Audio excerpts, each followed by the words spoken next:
దేవుడు తన్ను ప్రేమించు వారి కొరకు ఏవి సిద్ధపరచనో అవి కంటికి కనబడలేదు, చెవికి వినబడలేదు, మనిషి హృదయమునకు గోచరం కాలేదు. సో మనం దేవునిలో నుండి ఏమైనా బహుమానం పొందాలి అని అనుకుంటే మనం దేవుని ప్రేమించాలి. దేవుని ప్రేమించు వారి కొరకు ఆయన సిద్ధపరచిన బహుమానం అది ఏ హృదయములో కూడా బయలుపరచబడలేదు. దేవుని ప్రేమించు వారికి దేవుడు సిద్ధపరచిన ఆ గిఫ్ట్ అది ఆయన ఎప్పుడు ఇస్తాడు అంటే తగిన సమయంలో ఇస్తాడు. మనం ఆశించినప్పుడు, మనం అడిగినప్పుడు దేవుడు వాటిని ఇవ్వకపోవచ్చు, కానీ ఆయన సమయంలో ఆయన దాన్ని మనకు అనుగ్రహిస్తాడు. మనం దేవుని ప్రేమించుకుంటూ వెళ్ళాలి. దేవుని ప్రేమించడంలో లోపం ఉండకూడదు. దేవుని ప్రేమించుటలో ఆసక్తి ఉండాలి. మనం దాన్ని తరచుగా చేసుకుంటూ పోవాలి. దేవుడు సమయంలో వాటిని దాచి ఉంచబడిన ఆశీర్వాదముగా మనపై రిలీజ్ చేస్తాడు. కాబట్టి నిరీక్షణతో మనము ఆసక్తితో దేవుని పనిని కొనసాగించాలని దేవుడు మన గురించి కోరుచున్నారు. దీనిని హెవెన్లీ రివార్డ్స్ అని అంటారు. అది ఉచితంగా ఇచ్చేటువంటిది కాదు, ఇదొక రివార్డ్.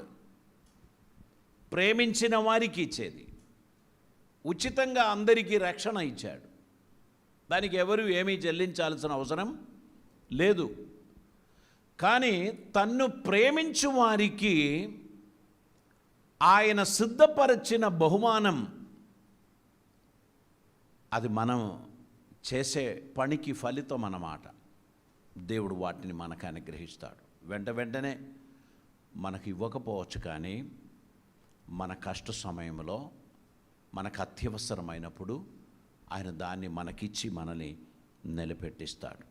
కాబట్టి దేవుని సన్నిధిలో మనము నిర్భయంగా, మనము కలవరం లేని వారిగా ముందుకు సాగాలి. What is the first gift for those who love him?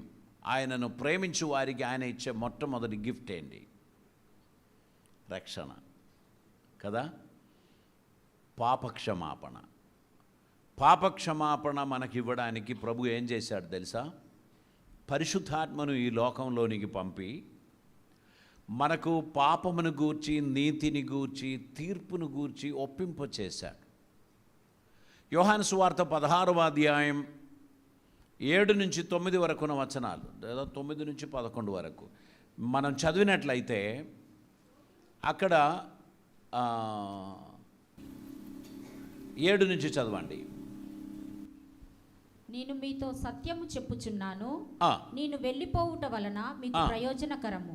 నేను వెళ్ళని ఎడల ఆదరణకర్త మీ యొద్దకు రాడు. నేను వెళ్ళని ఎడల ఆదరణకర్త మీ యొద్దకు రాడు. నేను వెళ్ళిన ఎడల ఆయనను మీ యొద్దకు పంపుదును. ఆయన వచ్చి పాపమును గూర్చి నీతిని గూర్చి తీర్పును గూర్చి లోకమును ఒప్పుకొన చేస్తాడు. మనమందరం దేవుని తెలియనప్పుడు, దేవుడంటే ఆయన కృప అంటే తెలియని కాలంలో మనం సువార్త విన్నాం. అప్పుడు పరిశుద్ధాత్ముడు పాపమును గూర్చి, నీతిని గూర్చి, తీర్పును గురించి మనకు తెలియపరిచాడు. ఆ వార్తలు విని మన జీవితాన్ని దేవునికి సమర్పించిన క్షణములో మనకు రక్షణ భాగ్యాన్ని ఇచ్చాడు. మన పాపాలను తుడిచివేశాడు. మన దోషములను ఆయన క్షమించాడు. మనలని తన కుమారులుగా, కుమార్తెలుగా ఆయన చేర్చుకున్నాడు. ఆ విధంగా మనం ఆశీర్వదింపబడిన తర్వాత దేవుడు చేసిన రెండవ కార్యం ఏంటంటే మనలో ఉన్న ఆ మాలిన్యాన్ని తీసివేశాడు. ఇప్పుడు మనము పరిశుద్ధులుగా ఉండడానికి ప్రయత్నం చేస్తున్నాం. మనం ఇదివరకు పలికిన మాటలు ఇప్పుడు పలుకుతలేదు. ఇదివరకు తిన్న ఆహారం ఇప్పుడు తినడం లేదు.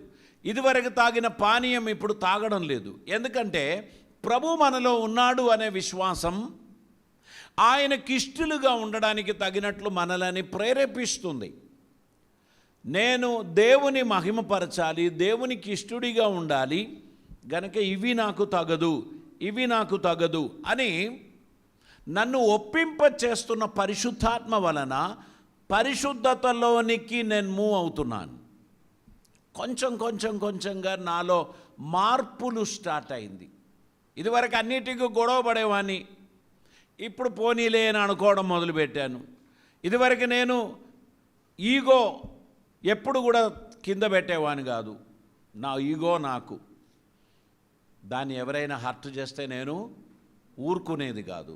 ఇప్పుడు నేను అది పోనీలే అనుకుంటున్నాను. ఎందుకంటే దేవుడు నాలో ఉన్నాడు కదా, దేవుడు ఉన్నాడు గనక పర్వాలేదు అనేటువంటి ఒక ఫీలింగ్తో నన్ను దేవునికి సరెండర్ చేయడానికి ఉన్న ప్రయత్నం నేను చేస్తున్నాను. స్పిరిచువల్ ప్యూరిటీ నేను ఇష్టపడుచున్నాను, ఆత్మీయమైన పరిశుద్ధతను నేను ఇష్టపడుచున్నాను. కనుక నా పాపములను క్షమించిన వెంటనే, నాకు రక్షణ ఇచ్చిన వెంటనే నాలోనికి పరిశుద్ధతను దేవుడు పంపుచున్నాడు. నేను దానిని పొందుతూ పరిశుద్ధతలో జీవించడానికి నేను ప్రయత్నం చేస్తున్నాను.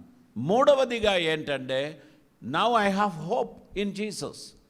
ఇదివరకు నేను హోప్లెస్గా ఉండే. ఎందుకు పుట్టావురా అని తల్లిదండ్రులు అడిగేది, నువ్వు లేకపోయినా పర్వాలేకుండే అని వారు చెప్పడం మొదలుపెట్టారు. ఈ సిచ్యువేషన్ నుంచి దేవుడు నన్ను మార్చాడు గనక ఐ హ్యావ్ ఏ హోప్. నేను ఖచ్చితంగా గెలవగలను, ఖచ్చితంగా నేను సాధించగలను, ఖచ్చితంగా నేను ముందుకు వెళ్ళగలను అనేటువంటి ఒక హోప్ నేను కలిగి ఉన్నాను. హోప్లెస్ సిచ్యువేషన్కు మార్పు దేవుడు తీసుకొచ్చాడు. నా కుటుంబం శిథిలమైపోతుందని నేను అనుకున్నాను. నా ఉద్యోగం అది ఊడిపోతుందని నేను అనుకున్నాను. నాకున్న బిజినెస్ ఓడిపోతుందని నేను అనుకున్నాను. కానీ దేవుడు నన్ను నిలబెట్టాడు, నన్ను తిరిగి ట్రాక్లోకి తీసుకొస్తున్నాడు గనక now I have a hope that the God will do wonders. దేవుడు అద్భుతం చేస్తాడని నేను నమ్మడం ప్రారంభించాను. దేవునికి స్తోత్రం. కనుక నా నిస్సహాయత తొలగిపోయింది. నాకు అండగా దేవుడున్నాడు అనే ధైర్యం నాలో ప్రారంభమైంది. నేను ఒంటరిగా లేను అనేటువంటి ఒక ఫీలింగ్ నాలో స్టార్ట్ అయింది. దేవుడు నాకు అండగా ఉన్నాడు, దేవుడు నాకు తోడుగా ఉన్నాడు గనక నేను కదల్చబడను అని నేను చెప్పడం మొదలుపెట్టాను.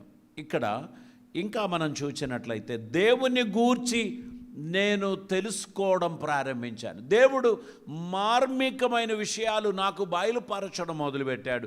దేవుడు నాకు అర్థం కాని సబ్జెక్టులు నాకు నేర్పించడం మొదలుపెట్టాడు.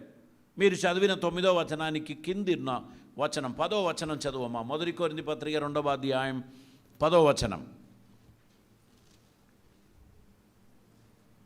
మనకైతే దేవుడు వాటిని తన ఆత్మ వలన బయలుపరచి వాటిని బయలుపరచి ఉన్నాడు. ఆ ఆత్మ అన్నిటినీ దేవుని మర్మములను కూడా పరిశోధించుచు. ఇక్కడ చూడండి, దేవుడు తన ఆత్మ ద్వారా నాకు కొన్ని విషయాలు బయలుపరచాడు. అది నా స్వబుద్ధికి అర్థం కానిది, నా తెలివితేటలకు అర్థం కానిది దేవుడు కొన్నిటిని బయలుపరచడం మొదలుపెట్టాడు. నేను దేవుని కొరకు నన్ను సమర్పించినప్పుడు వాక్యం చదివినా నాకు అర్థం అవుతుంది. అంతకు మునుపు చదివితే కూడా నాకేమీ అర్థమయ్యేది కాదు. ఇప్పుడు దేవుడు వాటిని బయలుపరచుచున్నాడు. ఇంకా కిందికి చదవండి. ఒక మనుషుని సంగతులు అతనిలో ఉన్న మనిషి ఆత్మకే గాని మనుషులలో మరి ఎవరికి తెలియదు. అలాగే దేవుని సంగతులు దేవుని ఆత్మకే గాని మరి ఎవనికిని తెలియదు. ఇప్పుడు ఆత్మ మనుషులు శరీర సంబంధమైన మనుషులు, లౌకికమైన ఆలోచన కలిగిన మనుషులు, ఆధ్యాత్మికమైన ప్రత్యక్షత కలిగిన మనుషులు.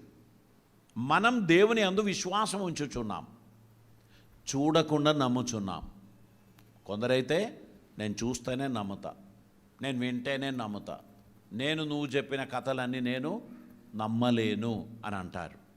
వారు హైలీ ఎడ్యుకేటెడ్, లౌకికమైన చాలా విషయాలు వారికి తెలియదు, అది తెలుసు, కానీ వారికి ఆత్మీయ మర్మములు జీరో. ఆత్మీయ మర్మములను గురించి వారికి తెలియదు కనుక వారేమంటారు, నేను నమ్మ. నేను ఒప్పుకోను, అది ఎట్లయితుంది అని అంటారు. మనమేమో దేవుడు ఏది చెప్పినా కానీ అది ఆయన చేస్తాడు అని నమ్ముచున్నవారం. దేవుడు చెప్పినవన్నీ జరుగుతుందని మనం విశ్వసిస్తున్నాం. కాబట్టి మనకిప్పుడు చూడకుండా నమ్మడం మనకు సాధ్యమవుతుంది. విన్నదానిని నమ్మడానికి మనం ప్రయత్నం చేస్తున్నాం. దేవుడు సమస్తము మనకు అనుకూలపరచి తన చిత్తం మన జీవితంలో ఆయన నెరవేర్చి మనం నడవలసిన మార్గాన్ని ఆయన మన కొరకు సరళం చేస్తాడు. మనం ఇప్పుడు చూడకుండా నమ్మేటువంటి వారం. అందుకే ప్రభు చెప్పినారు, చూచి నమ్మిన వారికన్నా చూడక నమ్మిన వారు ధన్యులు. మనం చూడకుండా నమ్ముచున్నాం. దేవుడు చెప్పిన మాటను మనం విశ్వసిస్తున్నాం. దేవుడు ఆ కార్యం చేస్తాడని మనం ఎదురు చూస్తున్నాం. అది సాధ్యమే. మనకి ఇవన్నీ ఎట్లా సాధ్యమైంది? మనం వెనుదిరిగి చూస్తే ఏమైనా బ్యాక్గ్రౌండ్ ఉంటేనా మనకు? ఇప్పుడు మనం వచ్చినటువంటి స్థాయిలోకి రావడానికి మనం కేవలం విశ్వాసం ఉంచాం. ఆయన నమ్మదగిన వాడని మనం విశ్వాసం ఉంచిన కారణమును బట్టి దేవుడు వాటిని మనకు రివీల్ చేశాడు. మనం దాని యందు విశ్వాసం ఉంచి ఎదురు చూచినందుకు దేవుడు ప్రొవిషన్ ఇచ్చాడు. దేవుడు వాటన్నిటినీ మన కోసం అనుగ్రహించాడు. God has a plan and he has a purpose in our life. మన జీవితం గురించి దేవునికి ఒక ఉద్దేశం ఉంది, దేవునికి ఒక ప్రణాళిక ఉంది. వాటిని నెరవేర్చడానికి మనం కూడా సరెండర్ అయితే చాలు, దేవుడు ఆ కార్యం సాధ్యపరుస్తాడు. మనం సరెండర్ అవ్వకపోతే దేవుడు ఆ కార్యం మన జీవితంలో చేయడు. దేవా, నేను నమ్ముచున్నాను నువ్వు చేయగలవని. ప్రభు సముద్రం మీద నడుచుకుంటూ వచ్చాడు. శిష్యులు 12 మంది ఉన్నారు. అబ్బో, సముద్రం మీద నడుచుకుంటూ వచ్చాడే, గొప్పవాడు, రండి ప్రభువా దోణి ఎక్కండి అని చెప్పొచ్చు. అందులో ఒకరికి ఒక ఆలోచన పుట్టింది, ప్రభువా ఇది నిజంగా నువ్వే అయితే నేను కూడా నీ దగ్గరికి రావచ్చా? రా పేతురు అని పిలిచాడు. తోమాను పిలువలే, అక్కడున్న శిష్యులలో ఇంకా ఎవరిని పిలువలే. ఒక్క సీమోను పేత్రే దిగాడు. సముద్రంలో దిగిన పేతురు ఏం ఆలోచించకుండా నడుచుకుంటూ ప్రభు దగ్గరికి పోయే వరకు ఆయన, నేను సముద్రంలో ఉన్నాను, గాలి నా మీద కొడుతున్నది, శిష్యులందరూ దూరంలో ఉన్నారు. అప్పుడు ఆయన మునగడం ప్రారంభమైంది. ఆయన ఎంత దూరం నడిచాడో అంత దూరం ఆయన ప్రభు దగ్గరికి చేరుకున్నాడు. ఆయన చెయ్యి ఎత్తి పేతురును పట్టుకున్నాడు, అంత దగ్గరికి వెళ్ళాడు. అప్పుడే ఆయన లోకాన్ని చూచాడు. ఈ మిగిలిన 11 మంది శిష్యులు వెనకాల దిగలేదే. సీమోన్ దిగి ఉంటే వారందరూ మనోడేనా అని చెప్తున్నారు, కానీ నేను కూడా దిగుతానని ఇంకొకడు చెప్పలే. కాబట్టి గుర్తుపెట్టుకోండి, దేవుని కార్యం అడుగు పెట్టిన వారికి మాత్రమే సాధ్యమవుతుంది. ఆమేన్. ఒడ్డున కూర్చొని సలహా చెప్పినోడు అందరూ కూడా దేవుని కార్యాన్ని పొందరు, కానీ విశ్వాసంతో అడుగుపెట్టిన వాడిని దేవుడు గమ్యం చేర్పిస్తాడు. ఇప్పుడు నాకు అర్థమైంది, విశ్వసిస్తే ఏమైనా సాధ్యమవుతుంది. ఆయనను నమ్మితే ఆయన ఏమైనా చేయగలడు అని నేను నమ్ముచున్నాను. అది ఆయన రుజువుపరిచాడు. So I'm happy. దేవుడు సమస్త కార్యములు మన జీవితంలో జరిగించువాడై ఉన్నాడు. దేవునికి స్తోత్రం. 5వదిగా ఆయన మనకు ఒక అష్యూరెన్స్ ఇచ్చాడు, ఒక ధైర్యం, ఒక నమ్మకం మనకిచ్చాడు. రోమాపత్రిక దాని యొక్క 8వ అధ్యాయం 16వ వచనం చదువుదాం. రోమాపత్రిక 8వ అధ్యాయం 16వ వచనం. మనము దేవుని పిల్లలమని, మనం దేవుని పిల్లలమని ఆత్మ తానే మన ఆత్మతో కూడా సాక్ష్యం ఇచ్చుచున్నాడు. మనం దేవుని పిల్లలం అని ఎంతమందికి నమ్మకం ఉంది? కొంతమందికి అయినా అనుమానం ఉంటుంది కదా. ఈ అనుమానం తీరడానికి పరిశుద్ధాత్మ మనలో ఉన్న ఆత్మతో కూడా సాక్ష్యం ఇస్తున్నారు. అప్పుడు ఆ అష్యూరెన్స్ మనకు వస్తున్నది, I'm a child of God, నేను దేవుని బిడ్డను, నేను దేవుని కుమారుని, ఆయన నాతో ఉన్నాడు అనే ఆ ధైర్యం మనకు కలుగజేసేది మన స్వయం కాదు, అది ఆత్మ సహాయం వలన మనకు కలిగిన ధైర్యం. ఆయన మనతో ఉన్నాడు అని మనకు బయలుపరచాడు. ఇంకా మనం చూచినట్లయితే ఈ అష్యూరెన్స్ రోమాపత్రిక 8వ అధ్యాయం 28వ వచనంలోనికి మనం వచ్చినప్పుడు దేవుని ప్రేమించువారు వారికి అనగా తన సంకల్పం చొప్పున పిలువబడిన వారికి మేలు కలుగుటకై సమస్తమును సమకూడి జరుగుచున్నది. దేవుని ప్రేమించు వారికి అనగా ఆయన సంకల్పం చొప్పున పిలువబడిన వారికి మేలు కలుగుటకై సమస్తము సమకూడి జరుగుచున్నవని ఎరుగుదుము. దేవునికి స్తోత్రం. ఈ ధైర్యం ఇప్పుడు ఎంతమందికి ఉంది? సమస్తము మేలు కొరకు సమగూడి జరుగుతున్నది. మేలు కొరకు సమగూడి జరుగుతూ ఉంటే ఇదేంటి ఈ బాధ? ఎవరికి లేని ఈ బాధ నాకే పెట్టాడే. మేలు కొరకు సమగూడి జరుగుతున్నదని నేను ఎట్లా నమ్మాలి? దేవుడు నీ జీవితంలో ఈ కష్టం ద్వారా ఒక రిజల్ట్ ఇవ్వబోచున్నాడు. ఈ కష్టం కొద్ది రోజులు మాత్రమే.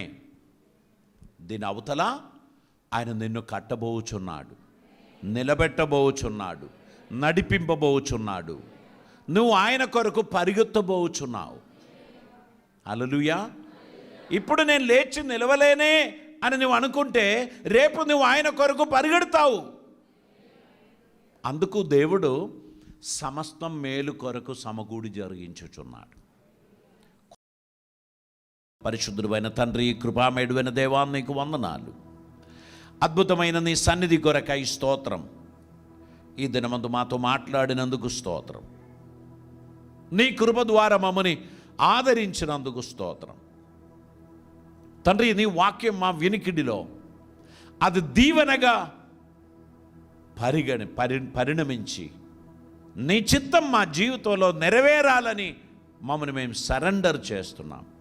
దూర ప్రాంతంలో నుండి వాక్యం విన్నటువంటి ప్రియులు, ఈ మందిరములో లోపల బయట ఉండి వాక్యం వినిన ప్రియులు అందరూ ఆశీర్వదింపబడినట్లు, హాస్పిటల్లో ఇండ్లలో ఉండి వాక్యం వినిన ప్రతి ఒక్కరూ ఆశీర్వదింపబడినట్లు సమస్త మేలు కొరకు సమగూడి జరుగుచున్నదని తండ్రి నువ్వు నాతో మాట్లాడావు గనక ఈ కష్టం పర్వాలేదు, ఈ బాధలు పర్వాలేదు, దీని అవతల నువ్వు ఒక అద్భుతం నా జీవితంలో చేయబోచున్నావని నేను నిన్ను స్తుతిస్తున్నానని చెప్పుకుంటూ ముందుకు సాగడానికి సహాయం చేయమని ప్రార్థిస్తున్నాం. కృపలతో నింపమని, అద్భుతములు జరిగించమని, ప్రతి ఒక్కరిని ఆశీర్వదించమని, నీ రాకడ కొరకు మమ్మల్ని శుద్ధపరచమని, వాక్య ప్రత్యక్షత మా జీవితంలో కలుగజేయమని, కృపతో మమ్మల్ని నింపమని యేసు నామమున అడుగుచూ ఉన్నాం పరమ తండ్రి. ఆమేన్.